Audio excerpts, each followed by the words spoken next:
Bonjour William, bonjour à tous, Michel-Édouard Leclerc, bonjour. Bonjour. Vous êtes à la tête des hypermarchés du même nom et selon un récent sondage, vous êtes le patron préféré des Français. C'est le cabinet Advent qui le dit, 74% d'entre eux. Ça vous a surpris ?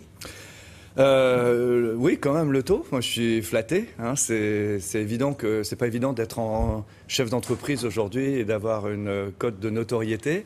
Mais à contrario, ça me donne beaucoup de responsabilités, ça me donne l'envie de faire les choses. Ça montre bien que, quelque part, les Français sont sensibles à un discours de chefs d'entreprise qui s'occupent d'eux, qui essayent de vendre moins cher, oui, et à travers toute la France. Votre combat officiel pour le pouvoir d'achat, manifestement, est populaire. Oui, et parmi les autres chefs d'entreprise populaires, vous avez aussi Xavier Niel qui est avec Free, ou même Franck Ribou, le patron de Danone, qui aussi incarne bien cette volonté française de travailler français, de développer des produits à l'export. Ça veut dire aussi qu'il n'y a pas d'inéluctabilité de la crise. Et quand on regarde les icônes qui portent l'énergie française, il y a un peu d'espoir. Alors, la baisse des prix, les consommateurs y sont favorables, bien sûr, mais on découvre parfois l'arrière du décor et comment on arrive à ces prix bas. La semaine dernière, dans le JT de France 2, il y a eu un reportage qui montrait les relations entre hypermarchés et fournisseurs et qui montrait à quel point les hypermarchés font pression sur les fournisseurs pour faire baisser les prix. Et regardez cet extrait. Seul un homme brise la loi du silence. Il était acheteur pour une grande enseigne.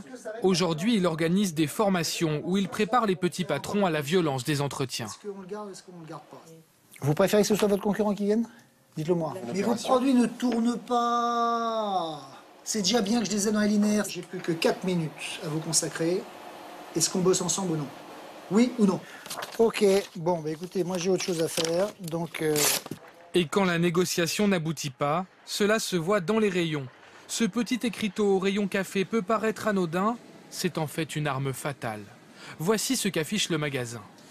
La société souhaite que nous acceptions des hausses tarifaires. Certains produits de leur gamme ne sont donc plus proposés. On appelle cela le déréférencement. Le magasin arrête de vendre un produit pour faire craquer le fournisseur.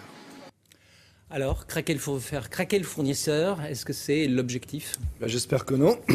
Mais par contre, dans l'histoire du café, même si ça se passe chez un concurrent, je crois que c'est l'inverse qui s'est passé.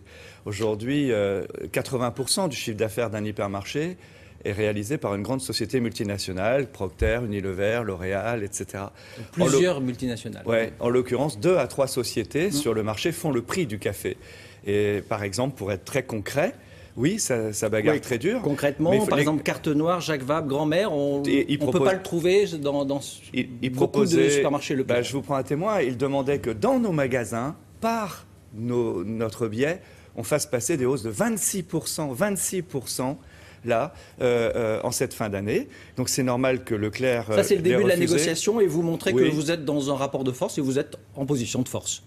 En l'occurrence, avec les marques de café ou avec Coca-Cola, non. Alors, vous voyez, juste, je veux vous dire, la négociation n'est pas la même s'agissant des petites entreprises, où il faut agir avec beaucoup plus de discernement qu'avec les grandes multinationales, où là, franchement, je vais vous le dire, tous les coups de poker sont permis, parce que si vous ne voulez pas qu'il y ait atteinte au pouvoir d'achat, il faut quand même leur résister. On est sur un front de vente, les consommateurs zappent, ils vont chez celui qui est le moins cher.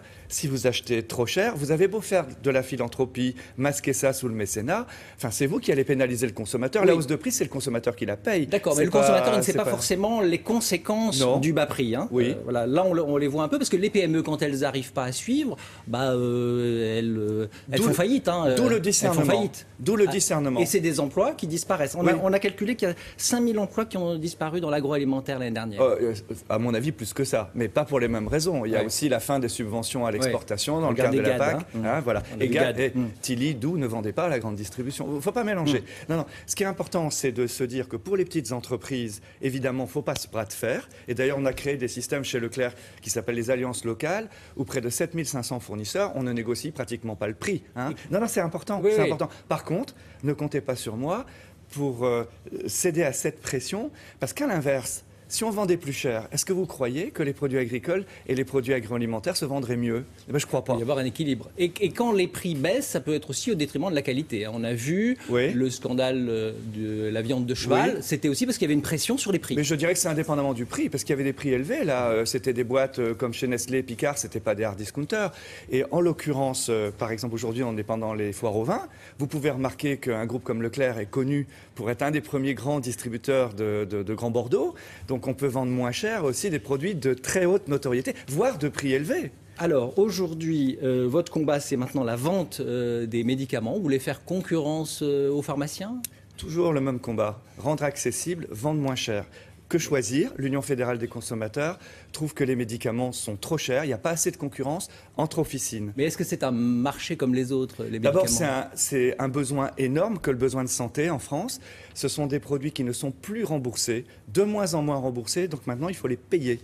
Et pour le consommateur, c'est la double peine, parce qu'il faut les payer, et c'est payé au prix fort dans le seul circuit pharmaceutique. Ce que je propose, ce n'est pas la révolution, c'est que les pharmaciens dans les parapharmacies Leclerc puissent les vendre moins cher.